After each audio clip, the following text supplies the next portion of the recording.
মানে তো ডিসএগ্রি করে না। অদ্ভুত ভাবে মানুষগুলোর মধ্যে মিল, ওই যে আপনি যেটা বললেন যে মানুষ এক হয়ে যায়, মানুষ একটা ইয়েতে, তখন মানে কিন্তু সেই মিল সবাই সবাই মিলে যাচ্ছে এবং তখন মনে হচ্ছিল যে সম্ভব আসলে। চিন্তাকে একটা কুকুরকে বেঁধে পিটিয়ে মেরে ফেলা হয়েছে, কি নির্মম চিন্তা করেন। এখন এই কুকুরের প্রতি কুকুরের যে ভালোবাসতে হবে, এটাও কি শিক্ষার অংশ না? আমরা শিক্ষার জায়গায় প্রথমটা যে বলি, বাচ্চারা বলি যে এই মিথ্যা কথা বলো না, মিথ্যা কথা বললে জিভ পচে যায়, আর জিভ যে পচে যায় ওটাই তো মিথ্যা কথা আমি প্রথম পেলাম। তো আমাদের যে এই যে শিক্ষায় যে আমরা যে আমি নিজে দুর্নীতি করতেছি অথচ আমি ভালো ভালো কথা বলছি, ও পিচ্ছি বুঝা বলা যে এটা তো আসলে এটা শুধু বলার কথা ওটা আসলে পালন করার জিনিস না। এর বাইরে আমি সিটিজেনদের থেকে আর কি ভরসা চাবো? ব্যবসায়ীরা কেন সঠিকভাবে ট্যাক্স দিবে, ইনকাম ট্যাক্স দিবে? সর্বোচ্চ সৎভাবেও তুমি যদি ট্যাক্স দিতে চাও, ট্যাক্স সাবমিট করার পর তোমার ডিপার্টমেন্টে সাথে ওইটাকে ইয়ে করার জন্য, পাস করার জন্য তোমাকে কিছু পয়সা করে দিতে হবে। দিতেই পারে, মাপ নাই, কোনো মাপ নাই। এখন ইনকাম ট্যাক্স আমার পিছনে লেগে যেতে পারে, কোনো সমস্যা নেই, কিন্তু যেটা সত্য সবাইকে মানতে হবে। হ্যাঁ, আমাদের দেশের, আমি গ্রামে থাকছি, তোমরা সবাই জানো আমি দীর্ঘদিন গ্রামে থাকছি, এমন কোন স্বাস্থ্যকর্মী আমি কুমিল্লা এলাকায় দেখি নাই, স্বাস্থ্যকর্মী, এই যে গ্রামের স্বাস্থ্যকর্মী যাদের একটা ফার্মেসি নেই।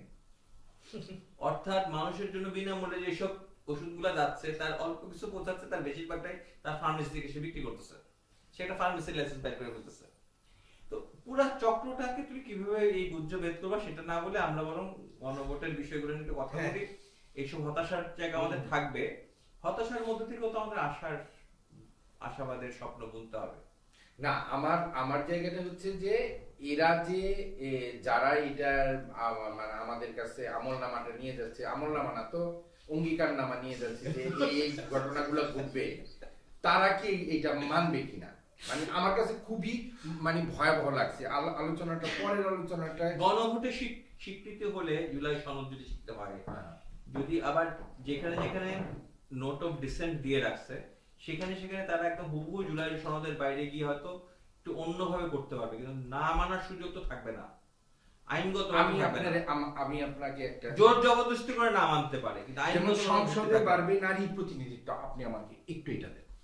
হ্যাঁ, আমি একটা জিনিস আমি শুধু ইয়েতে দেখাই, এটা তো যে রাজনৈতিক দলগুলা এই সংস্কারে অংশগ্রহণ করছিল তারা তো ঐক্যমত হয়েছে নোট অফ ডিসেন্ট সহ, তাই না? ন্যূনতম 5% থাকতে হবে। তো তারা বলতেছে যে এই যে জুলাই সনদের পটভূমিকায় বলতেছে একটু আগামী নির্বাচনকে সামনে রেখে সংবিধান, নির্বাচন ব্যবস্থা, বিচার বিভাগ, জনপ্রশাসন, পুলিশ ও দুর্নীতি দমন বিষয়ে সংস্কারের জন্য গঠিত কমিশনগুলোর সুপারিশ বিবেচনা ও গ্রহণের লক্ষ্যে প্রয়োজনীয় রাজনৈতিক ঐক্যমত গঠনের জন্য রাজনৈতিক দল ও শক্তিসমূহের সঙ্গে আলোচনা করা এবং এ মর্মে পদক্ষেপ সুপারিশ করা। অর্থাৎ এই নির্বাচনটাকে সামনে রেখে তারা এই সনদের বিষয়গুলোকে তারা একমত হয়েছে। আচ্ছা, এখন তারা যে এই যে সনদের যে বিষয়টা আনছে, তারা নারী ব্যাপারে সংবিধানে আবার নারী গেল কোথায়, আপনি শুরু করেন। হ্যাঁ, মানে তারা বলতেছিল যে নারী প্রত্যেকটা দল থেকে, হ্যাঁ, এটা ন্যূনতম 5%, যে সবচেয়ে ভালো এইটাতে যে সারা দিচ্ছে বিএনপি, তাদের মাত্র 14 জন, 300 সিটে 5% হলে 14 জন হয় না, বেশি হয়। অর্থাৎ তারাও এটা ফুলফিল করে নাই, জামাত করে নাই, ইসলামিক দলগুলা করে নাই, জামাত সহ এনসিপি আমাদের মানে বুকের সন্তান, যারা জুলাইয়ের সন্তান, তারা একজনও দেন, একজন পরে দিচ্ছে, এই সবগুলো নিয়ে মানে তাহলে তারা বলতেছে এই সনদ তারা শুরুতেই এটা মানে, কিন্তু অনেক বামপন্থী প্রগতিশীল দল কিন্তু সেটা পালন করছে, এবং গণসংহতি করছে, সিপিবি করছে, তারা কিন্তু 5%-এর অধিক বাসদ করেছে, 5% অধিক। না, তারা তো এখন এরা মানে ইয়ের মাধ্যমেই খুব কম পাইছে। আমি বললাম এই যে বড় যারা এটা নিয়েও তো আছে, এটা লক্ষ্যমাত্রা কিন্তু 5% না, আরো বাড়বে। এটা লক্ষ্যমাত্রা হচ্ছে 33% পর্যন্ত যাওয়া, 1/3। মানে এতই অবাস্তব নারীদের নেতৃত্ব আনা যে আমরা 33%-এর বেশি চিন্তাই করতে পারছি না, যেখানে 50-50 চিন্তা করা উচিত, কিন্তু 33% পর্যন্ত যাবে। 33% না, প্রতি ইলেকশনে এটা 5% করে বাড়বে। বাইরের 2043-এর মধ্যে 33% যখন যদি লক্ষ্যমাত্রা অর্জিত হয় তখন এই সংরক্ষিত নারী আসন ব্যাপারটা আর থাকবে না। হ্যাঁ, কিন্তু যেটা নারীরা চায় না, নারীরাও কিন্তু চায় না সংরক্ষিত নারী আসন। না না, কিন্তু আমার প্রশ্নটা হচ্ছে যারা এই জুলাই এটা তো একটা ট্রিক না আসলে, ওই একদম মানে ডোমে বিরো একটা সার্টেন পলিটিক্যাল দল কিছুদিন আগে বলছিল নারীদেরকে কাজ করতে হবে না, অর্ধেক সময় কাজ করতে হবে, তারপর ওরা টাকা দিবে, আসমান থেকে টাকা উৎপাদন করে ওই টাকা ওদেরকে দিবে, ঘরে বসায় রেখে টাকা ওরা দিবে, ঠিক আছে, which is great, fine and dandy। Company টাইমের জায়গায় ওই টাকাটা কোথা থেকে আসবে? ইকোনমিক 8 ঘন্টা কাজ করে 5 ঘন্টা টাকা দিবে, 5 ঘন্টা কাজ করে 8 ঘন্টা টাকা দিবে, হ্যাঁ 8 ঘন্টা টাকা দিবে।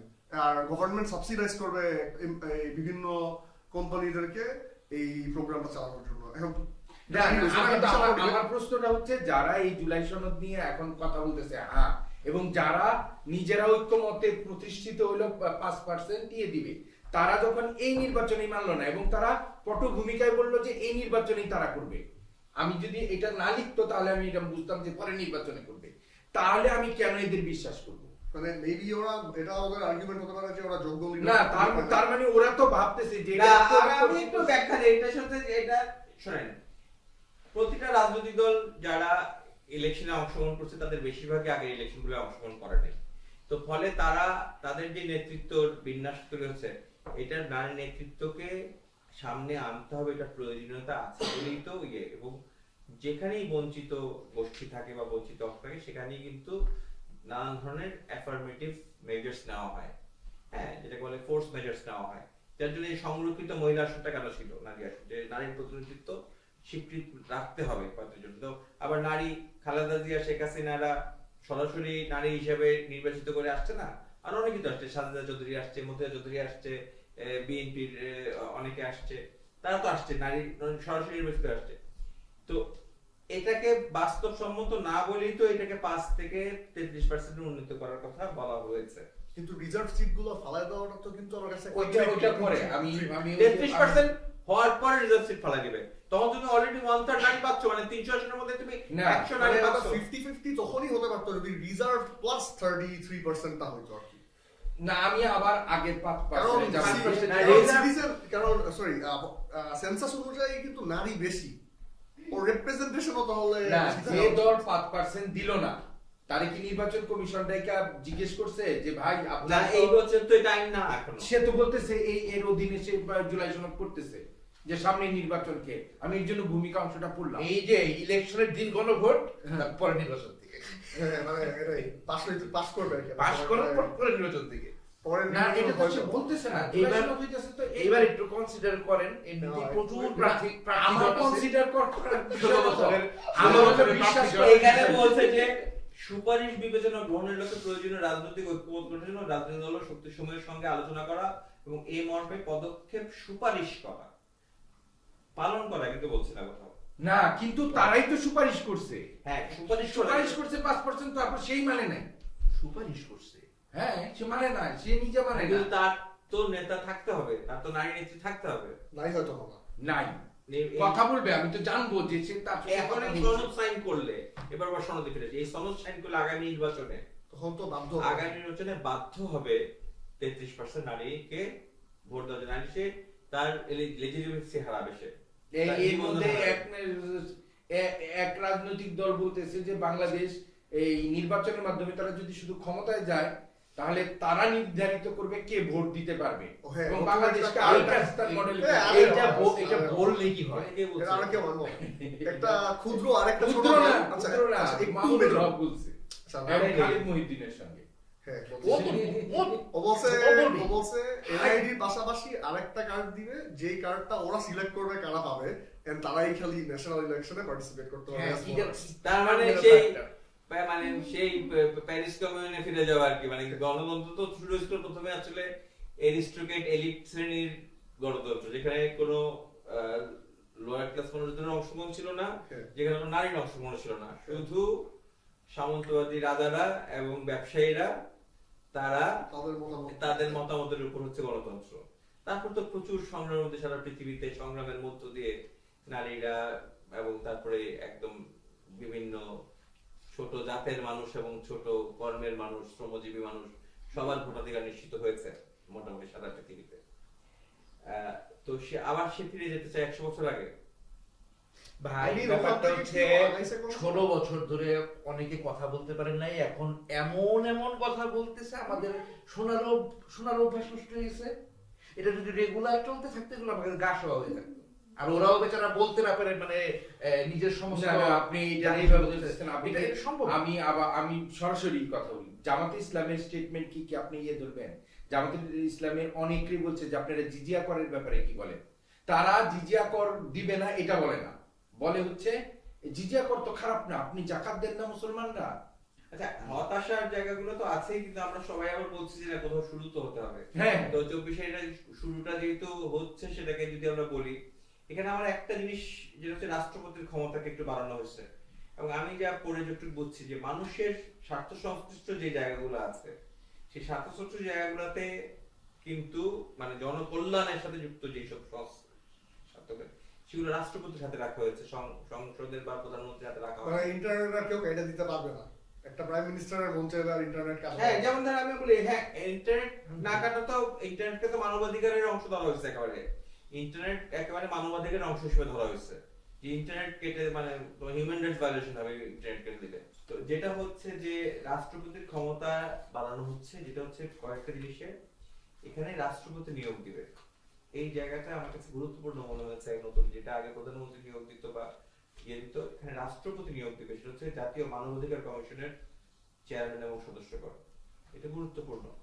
এটা একটা একেবারেই পুতুল মানবাধিকার কমিশন ছিল। নাহলে এই মানবাধিকার কমিশন গঠন হওয়ার পর বাংলাদেশে এত গুম, খুন, হত্যা এবং জেল হেফাজতে মৃত্যু থেকে শুরু করে এত কিছু হবে কেন? হয়েছে এবং মানবাধিকার তো জঘন্যভাবে করা হয়েছে। তারপর তথ্য কমিশনের প্রধান, তথ্য কমিশনের তথ্য কমিশনের গণ, অর্থাৎ ইনফরমেশন কমিশন যেটা সেটা করবে।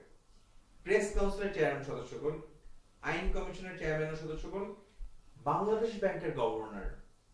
ঠিক আছে, যেমন হলো আমেরিকান ডেমোক্রেসিতে আমেরিকান গভর্নর বলে না, ওরা বলে হচ্ছে যে মনিটারি সিস্টেমটা, আর কদিন আগে কত হলো যে ট্রাম্প চেঞ্জ করে ফেলতে চায়, সে ঠিক ভুল সত্য দিচ্ছে, ইনফ্লেশন কেন বাড়াচ্ছে না। হ্যাঁ, ওদের যে কাউন্সিল যে ইয়েটা আর কি, যারা মুদ্রা নীতি নিয়ন্ত্রণ করে, সেটা কিন্তু কমপ্লিটলি স্বায়ত্তশাসিত, ইন্ডিপেন্ডেন্ট।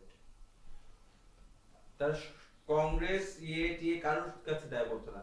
সে যদি ম্যাসিভ করে ভুল করে, তার অভিশংসন করতে পারবে, তাকে ইমপিচ করতে পারবে, কিন্তু কমপ্লিটলি ইন্ডিপেন্ডেন্ট। তো এখানে বাংলাদেশের গভর্নর এবং সবচেয়ে আমার কাছে যেটা মনে হচ্ছে আমাদের একদম প্রতিদিনের জীবনের অংশ, যেটা হচ্ছে বাংলাদেশ এনার্জি রেগুলেটরি কমিশন, যেটাকে একদম বন্ধই করে দিল শেখ হাসিনা। মানে আগে তো ফার্স্ট কোনো শুনানি করতো, সবাই অংশগ্রহণ করতো, বুঝাইতো সরকারকে, তারপর সবকিছুর দাম বাড়তেই থাকতো। তেলের কত 50 বারের কাছাকাছি বোধ হয় তেলের দাম, গ্যাসের দাম, বিদ্যুৎ দাম সব বাড়ছে এই গত 15-16 বছরে। তো সিলিন্ডারের দাম সবই দাম। এনার্জি রেগুলেটরি কমিশনের চেয়ারম্যান ও সদস্য নিয়োগ দিবে রাষ্ট্রপতি। তো সেটাকে প্রধানমন্ত্রী প্যারালাল তাকে গুরুত্বপূর্ণ কয়েকটা জিনিস তাকে দায়িত্ব দেওয়া হয়েছে, যে এবং যার জন্য যে কারোর পরামর্শ বা সুপারিশ ছাড়াই নিজের এখতিয়ার বলে সেটা করতে পারবে। এটা নিয়ে কি মনে হয়? মানে রাষ্ট্রপতিও কিন্তু তারা সংসদে নির্বাচন করবে এক অর্থে, কিন্তু তারপরেও ওকে ইমপিচ করা বা ইমপিচ না করলেও ওর অ্যাকশনস কে লাইক ভিটো দেওয়ার একটা পাওয়ার থাকা উচিত আরো ইজি অ্যাক্সেসে। তাহলে দিস ইজ নট না, সেখানে তো অন্য কিছু বলছে না, অন্য কমিশন, নির্বাচন কমিশন বলছে না, নির্বাচন কমিশনের নিয়োগ প্রক্রিয়া ভিন্ন, অন্য কমিশন বলছে না। মানুষের স্বার্থ সংশ্লিষ্ট যে কমিশনগুলো, সেগুলা সরকার বা বিরোধী দলের, রাজনৈতিক দলের বাইরে হচ্ছে। রাষ্ট্রপতিকে তো একটা নিরপেক্ষ আইডল হিসেবে ভাবতে হবে আমাদের, এবং সমাজের গ্রহণযোগ্য একজন ব্যক্তির মধ্য থেকে রাষ্ট্রপতি আসা উচিত। যে জনস্বার্থ সংশ্লিষ্ট কিছু কমিশনকে রাষ্ট্রপতির অধীনে নিয়ে হচ্ছে, মানে প্রধানমন্ত্রীর ক্ষমতাকে কিছুটা কমানো হয়েছে। আমি তো মনে করি এটা একটা কথা বলতে খুব লজ্জা লাগতেছে, সত্যি কথা, লজ্জা দিন না প্লিজ। মানে হুট করে এই প্রসঙ্গটা যখন আসলো, হঠাৎ করে মাথায় আসলো যে আলটিমেটলি রাষ্ট্রপতির কাজটা কি মূলত। না, ওই যে অনেক কাজ গত- করেছে। গত 16 বছরে রাষ্ট্রপতির যে ভূমিকা, আমার মনে হয় না এই জেনারেশনাল ওইভাবে পড়াশোনা না করলে জানে রাষ্ট্রপতি আসলে কি করতে পারে কি করতে পারে না, না, ওইটা তো- ওইটা বাড়াবে এতদিন কি করতো। হামিদ সাহেব তো বলেই গেছিলেন যে রাষ্ট্রপতির কাজ হচ্ছে এই যে জানাজায় অ্যাটেন্ড করা আর হইলো শোকের কি যেন আরেকটা করা। ইউনিভার্সিটি কনভেনশন এটা ছাড়া আর কোনো কাজ নাই রাষ্ট্রপতি। না, না, আমাদের আসলে তো তাই ন্যায়পাল নিয়োগের কথা বলা হচ্ছে, মানে সুপ্রিম কোর্টের পরেও একজন ন্যায়পাল, যে তার যে পুরো সাংবিধানিক ইয়ে থেকে ন্যায়পাল, যেটা ইন্ডিয়াতে আছে, অনেক জায়গাতে আছে, ন্যায়পাল নিয়োগের কেউ কথা কি বলা করবে হচ্ছে। যে আমরা সবাই মোরালি রাইট আছে নাকি as a society as a দেশ?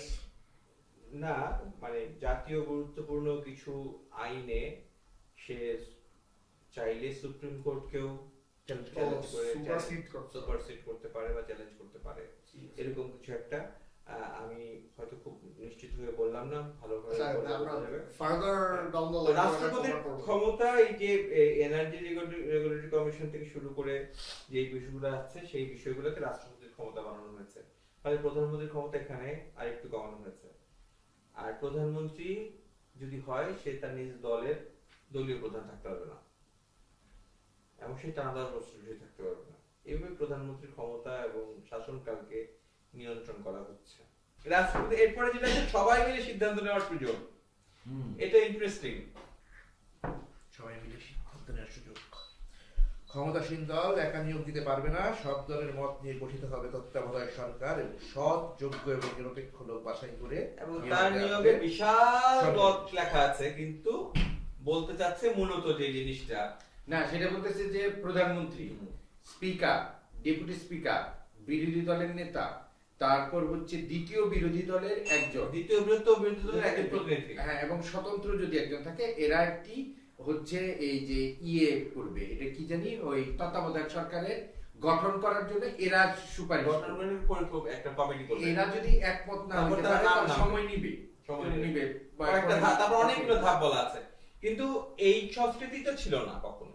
এবং এরাও যদি সিদ্ধান্তে আসতে না পারে, না আসার সম্ভাবনাই বেশি আমাদের দেশের যে রাজনীতি, তাহলে আবার বিচার বিভাগ থেকে 2 জন আসবে, তারা এসে আবার ওই যে নাম নিবে, সবার নাম নিয়ে এরা নিজেরা ভোটিং করবে। এই ভোটিং এ 1, 2, 3, তাহলে প্রথম জন যদি না পারে কোনো কারণে অপারগতা জানায়, তাহলে দ্বিতীয় জন আসবে, দ্বিতীয় না আসলে তৃতীয় আসবে। ফলে এক ধরনের মানে এরা যেটা বলছে, এটা তুলনামূলক এখনকার অবস্থা থেকে একটা ভালো অবস্থার দিকে যায়। মানে আমাদের দেশে তো ওইটা নাই। মানে আমরা যেমন ছোটবেলায় মনে পড়ে যে আমরা ওরকম দেশ, আমরা আসলে যে সরকার ক্ষমতায় থাকবে তার উপর নির্ভর করতে পারবো না, সেও দুর্নীতি করবে, তার নির্বাচনকে প্রভাবিত করবে এবং ইয়ে করবে। ফলে আমাদের তত্ত্বাবধায়ক সরকার লাগবে। কারণ আমরা আবহানি মোহাম্মদানের খেলা হয়েছে বাংলাদেশে, ওই জায়গায় কবে যেন আমি ছোটবেলায় মনে আছে, আমরা দেশের বাইরে থেকে রেফারি আনতে হয়েছিল। হ্যাঁ, মানে একটা ফুটবল রেফারিরাও তো কোনো না কোনো আবানি করে বা বর্ণনা করে, কারণ আমাদের সারা বাংলাদেশে আবানি বর্ণনায় বিভক্ত। তা আমাদের তত্ত্বাবধায়ক সরকার আসলে লাগবে। তবে তত্ত্বাবধায়ক সরকার সরকার হাসিনা আসলে আবু শেখ হাসিনা আমরা বাতিল করেছিল, তখনও বিচার বিভাগের রায়টা কি ছিল জানো? যে বাস্তবতার নিরিখে আগামী এইটা অসাংবিধানিক, কিন্তু বাস্তবতার নিরিখে আগামী 3টে নির্বাচন তত্ত্বাবধায়ক সরকারের অধীনে হইতে পারে, কতবার ছিল এইভাবেই ছিল রায়টা। সেই সব মানে বাস্তবতার নিরিখের পরের যে অংশটুকু, ওইটা পুরো বাদ দিয়ে এটাকে অসাংবিধানিক বলে এটাকে ওই প্রধানমন্ত্রীর অধীনে নির্বাচন, মানে নির্বাচনী কারেন্ট পার্টির আন্ডারে সারা পৃথিবীতে যেভাবে হয় আর কি, সেটা তো বাংলাদেশ তৈরি মানে করে। এটা খুব ইন্টারেস্টিং। মানে যেমন 96 যখন আওয়ামী লীগ জয়ী হয়, তখন ছিল মানে শাহাবুদ্দিন আহমেদ তখন সারা দেশের আইডল। মানে এরকম নিরপেক্ষ, এরকম সৎ, এরকম ভালো লোক হয় না। তো শেখ হাসিনা তারে যা ধরলো যে রাষ্ট্রপতি হতে, এবং হইল। কিন্তু শেখ হাসিনা তো ওই রাজনীতি করার লোক না, সে চাইলো রাষ্ট্রপতিরে আমি ডিসি নিয়োগ, আমার কথা মাইনা চলবো। কিন্তু ওই ভদ্রলোকের ব্যক্তিত্ব ছিল যে শেখ হাসিনা, এবং শেষ পর্যন্ত সম্পর্কটা ভালো ছিল না, যে উনি ওনার নীতির প্রতি আস্থাশীল ছিলেন। হ্যাঁ, উনি যেটা মানে ন্যায় মনে করছেন, উনি ওইভাবে কাজটা করতেন। মানে উনি এই সর্বশেষ সবাই মিলে নমস্কার। সিদ্ধান্ত গ্রহণের ক্ষেত্রে কিন্তু নির্বাচন কমিশনের ক্ষেত্রেও একই কথা। জাতীয় সংসদের স্পিকার, ডেপুটি স্পিকার, প্রধানমন্ত্রী, এখানে কিন্তু স্পিকারের নাম আগে আসছে, স্পিকার হচ্ছে এই কমিটির সভাপতি, নট প্রধানমন্ত্রী। সংসদের প্রধান। স্পিকার হচ্ছে এই কমিটির প্রধান।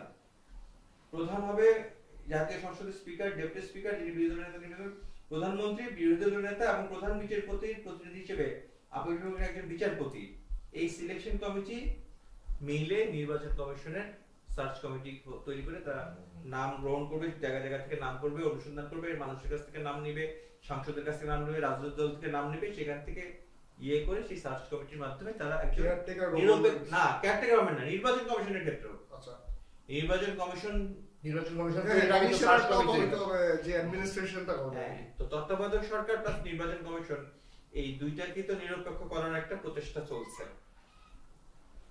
কিন্তু বাংলাদেশে কোন একজন রাজনীতিবিদ বলছিল যে বাংলাদেশে পাগল আর শিশু ছাড়া শিশু ছাড়া কেউ নিরপেক্ষ নাই। না আমি যখন ভোট দিই তখন তো একটা তাহলে কি প্রক্রিয়া- এখানেও রেফারি আনতে হবে না, না, আমাদের না, বিদেশ না। থেকে? আমরা সেটা তো আরো প্রবলেমেটিক। উচিত ওটা তো আরো প্রবলেমেটিক। ওই তো ওর ন্যাশনাল ইন্টারেস্ট যে সার্ভ করবে তাকে পাওয়ারে দিবে। আমরা তো ইন্ডিয়া আর আমেরিকার মাঝখানে এটা লাস্ট 16 বছর দেখছি। না, না। ইন্ডিয়া তখনই সাপোর্ট তাকে আবার সার্ভে করার জন্য তার যে প্রতিপক্ষ দেশের কোনো কাউকে এখানে আবার অবজারভেশন রাখার জন্য মানে ইউনাইটেড নেশন একদম। কে আসতে হবে পুরা। ডেমোক্রেসি করে দিতে না, না, হবে। না, একদম। জনগণ এতই খারাপ। আমাদের দেশে নিশ্চয়ই খুঁজে শেষ পর্যন্ত অনেক লোক তো মানে কত কোটি লোক এখন আমাদের 20 কোটি নিজের 20 20 কোটি বেশি আসলে। এর মধ্যে আমরা এই 10-15টা লোক মানে যদি নেক ইচ্ছা থাকে আমরা কি খুঁজে পাওয়া যাবে না? তাহলে মানে কথা হচ্ছে যে সবাই মিলে সিদ্ধান্ত গ্রহণের একটা সংস্কৃতি চালু করা হচ্ছে, রাষ্ট্রপতির ক্ষমতা বাড়ানো হচ্ছে। প্রতিবার দিবে এরকম গণভোট? না না না না না, এটা তো সংবিধানের অংশ এটা হলে তো তখন ট্রাস্ট মাই না না এগুলো তো তখন সংবিধানের অংশ হয়ে যাবে। JK guys, JK please.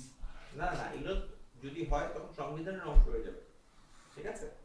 কিন্তু যে পার্টি আসবে তার যদি কিছু কিছু জায়গায় ভোট অফ ডিসেন্ট থাকে তখন সেগুলোর মধ্যে একটু টুইক হতে পারে। কিন্তু যেগুলো যেমন প্রধানমন্ত্রী মেয়াদ 10 বছর হতে পারবে, এখানে কারণ ভোট অফ ডিসেন্ট নাই। তার মানে এটা যেই ক্ষমতা আসুক সেইটা মানতে বাধ্য, কারণ 30টা রাজনৈতিক দলই এটাতে এগ্রি করছে। কথা এমন কোনটাতে আবার এগ্রি করে নাই, যেসব জায়গায় এগ্রি করে নাই সেইখানে আবার সেই রাজনৈতিক দলের নোট অফ ডিসেন্টের ব্যাপারগুলো তারা যেই জিনিসগুলো তর্কে বলছে, মানে নোট অফ ডিসেন্ট মানে তো ডিসএগ্রি করে না, হ্যাঁ মানে একমত নই বলা, কেউ একমত নই বলছে এরকম আছে। আর নোট অফ ডিসেন্ট থাকে হচ্ছে যে আমি তোমরা যেভাবে বলছো এভাবে চাই না, আমার এই প্রস্তাবে চাই, মানে এটা আমি চাই কিন্তু এটা এভাবে হওয়া উচিত, ঠিক আছে?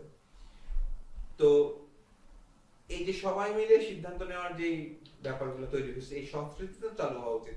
আমি এবার একটু পজিটিভ জিনিস মানে পজিটিভ মানে কি, আমি ইন্ডিয়ান পার্লামেন্টকে একবার প্রথম দিন দেখেছিলাম। ইন্ডিয়ার প্রধান সরকারি দল বিরোধী দলের মধ্যে কামড়াকামড়ি হট টক্স সংবিধানে ইয়েতে বলে সংসদে সারাক্ষণ চলতেছে, সবাই সবাইকে সারাক্ষণ দোষারোপ করছে, সবাই সবাইকে সারাক্ষণ পলিসি, তার প্রত্যেকে পলিসি নিয়ে করছে। পলিটিক্স তো এটাই, তাই না? প্রত্যেকে দল তার অন্য দলকে সমালোচনা করবে করবে। কিন্তু যখন স্পিকার নির্বাচন হচ্ছে কাস্টম, আমি যে সময় দেখেছিলাম তখন সোনিয়া গান্ধী ছিল বিরোধী দলের নেতা আর অটল বিহারী বাজপেয়ী ছিল প্রধানমন্ত্রী। স্পিকার নির্বাচিত হলো, স্পিকার নির্বাচিত হওয়ার পর পুরনো আগের সংসদের স্পিকার সে 5 মিনিট একটা রিসেট দিয়ে 10 মিনিট রিসেট দিয়ে সে চলে যায়, তারপর নতুন স্পিকারকে, সেই স্পিকারের পাশে সিটের পাশে বিরোধী দলীয় নেতা এবং প্রধানমন্ত্রী একসাথে আসলেন, তাকে রিকোয়েস্ট করলেন স্পিকারের সিটিকে বসার জন্য এবং দুজন গার্ড অফ অনার দিয়ে নিয়ে তাকে বসালেন। পুরো সংসদ দাঁড়িয়ে তালি দিয়ে তার বসাটাকে সেলিব্রেট করছে। ভেরি সিম্পল ইস্যু, কিছুই না। কিন্তু আমাদের দেশে আমি কখনো দেখি নাই যে স্পিকার নির্বাচন যাকে করছে সেটা নিয়ে বিরোধী দল সমর্থন পর্যন্ত দিচ্ছে, ওই যে ওই চিল্লাচিল্লি মারামারি ওয়াকআউট টকআউট করে চলে যাচ্ছে। সিম্পল একটা রাজনৈতিক সংস্কৃতি। এই সংস্কৃতি ইন্ডিয়া ভারত তো আমাদের যে কম দুর্নীতিবাজ না। স্পিকারটা তো মেইনলি ওদের মিডিয়েটরটাই, রাইট? স্পিকার তো নির্বাচিত হওয়ার সাথে সাথেই তার আসন শূন্য হয়ে যায় এবং তাকে আসনে আবার নির্বাচনে অন্য কোনো এমপি আসে। তো স্পিকার তো নির্বাচিতের মধ্যে থেকে একজনকেও স্পিকার হয়, সে তো সব দলকে সমান সুযোগ সুবিধা দিবে, তার যে গ্রহণযোগ্যতা তৈরি হচ্ছে। এবং এখানে বিরোধী দলের থেকে আবার ডেপুটি স্পিকার হচ্ছে, তো ডেপুটি স্পিকারকে তো প্রায় সংসদ চালাতে হবে, কারণ একজন স্পিকার যে মানে সারা বছর ধরে সুস্থ থাকবেন, তার সারা বছর ধরে যদি দেশে থাকবেন, সুস্থ থাকবেন, কাজে থাকবেন, অসুস্থ হবেন না বা তার অন্য কোনো ব্যক্তিগত সমস্যা তো ডেপুটি স্পিকারকে প্রায় প্রায় সংসদ পরিচালনা করতে হয়। তাহলে এই দুইটা পদ তো নিরপেক্ষ হওয়া উচিত। এই যে সংস্কৃতিটা, এই সংস্কৃতির একটা সুন্দর শুরু হচ্ছে আমাদের এই সবাই মিলে সিদ্ধান্ত গ্রহণের যে ব্যাপারটা। ইভেন কার্গিল যুদ্ধের সময় আমার একটা জিনিস আমাকে খুব চমকপ্রদ করেছিল, যে পাকিস্তানের বিরুদ্ধে যুদ্ধ যাবে ইন্ডিয়া, সেটা প্রধানমন্ত্রী ঘোষণা দিচ্ছে যে আমরা যুদ্ধ ওয়ার ডিক্লেয়ার ওয়ার শুরু হয়ে গেছে, এবং সেটা ডিক্লেয়ার করার জন্য সমস্ত বৃহত্তম রাজনৈতিক দলের নেতাদেরকে, হ্যাঁ মানে শুধু কংগ্রেস না, এই কংগ্রেস, তখন লালু প্রসাদ ছিল, এই সমাজবাদী নেতা মমতা ব্যানার্জি, সমস্ত বড় বড় রাজনৈতিক ইন্ডিয়ান বড় বড় রাজনৈতিক দল যেখানে আছে, তাদের সবাইকে নিয়ে একটা মিটিং করেছে। সে যখন ওয়ার্ড ডিক্লেয়ার করছে, সিম্বলিক ভাবে প্রত্যেকটা অন্য দলের নেতারা, বিরোধী দলের নেতারা পিছনে দাঁড়িয়ে আছে, এবং সে তার রাষ্ট্র মিটিং থেকে বেরিয়ে সে পোডিয়ামের সামনে আর পিছনে সবাই সে ওয়ার্ড ডিক্লেয়ার, আমরা সবাই একমত আছি যে যুদ্ধ ডিক্লেয়ার করতেছি। এই যুদ্ধটাতে আমরা সবাই একমত।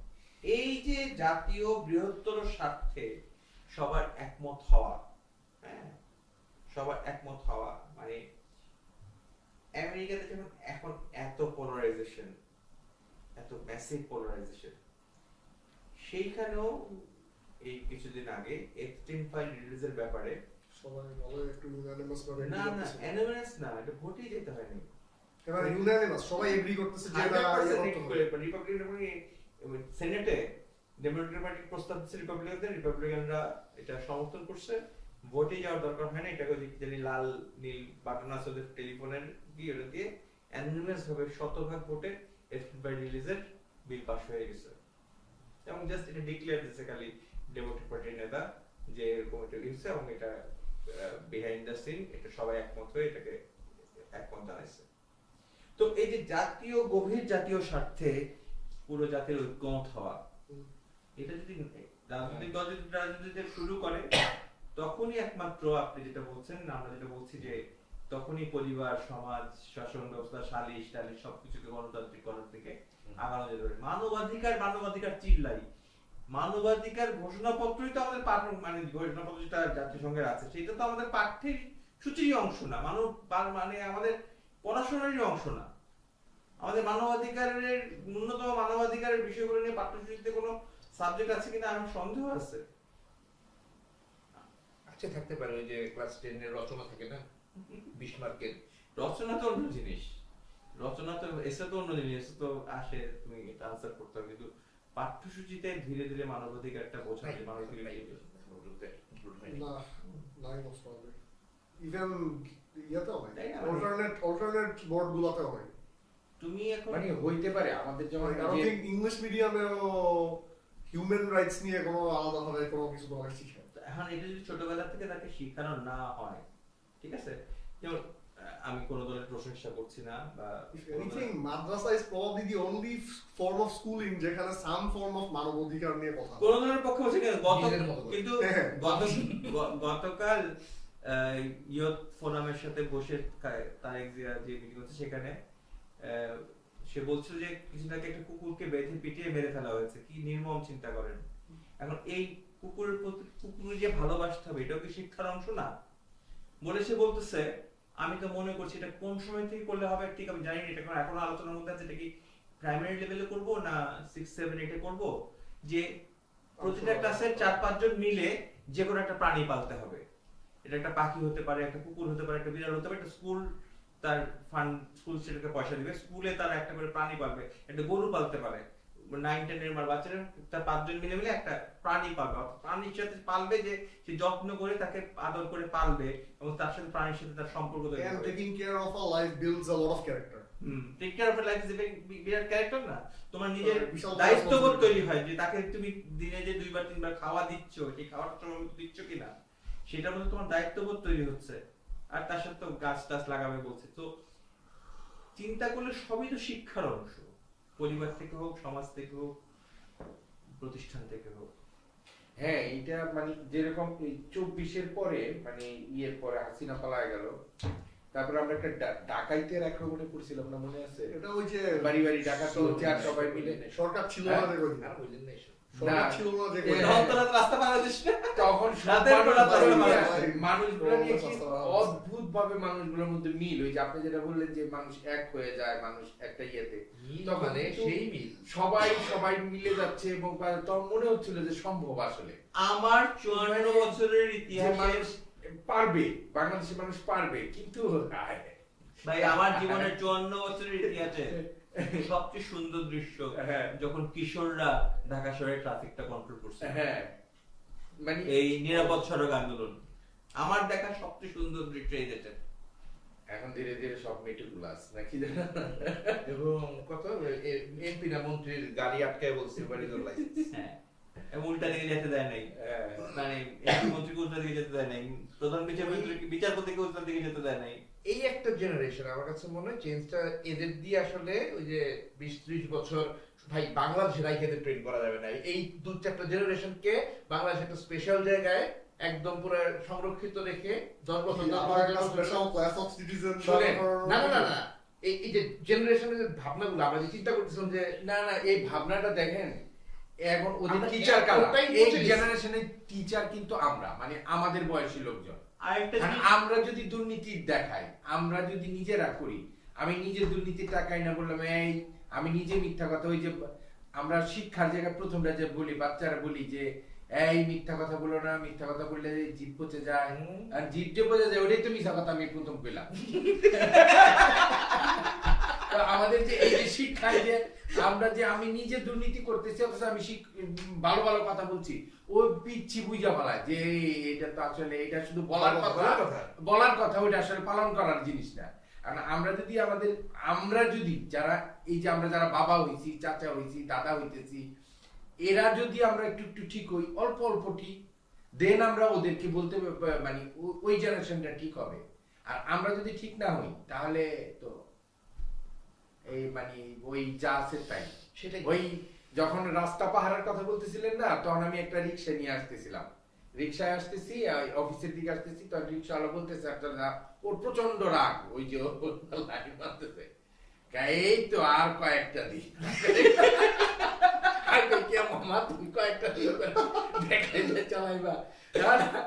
আমার বারবার আমাদের এই জিনিসটা খুব ইয়ে লাগে, আমরা তো সব অপেক্ষায় থাকি খালি আবার ফেরত চলে যাবো আমাদের ওই নিজেদের মতো। জায়গাগুলোতে করার জন্য। যখন আমি যাচ্ছে তাই করতে পারবো, যা ইচ্ছা তাই করতে পারবো। হ্যাঁ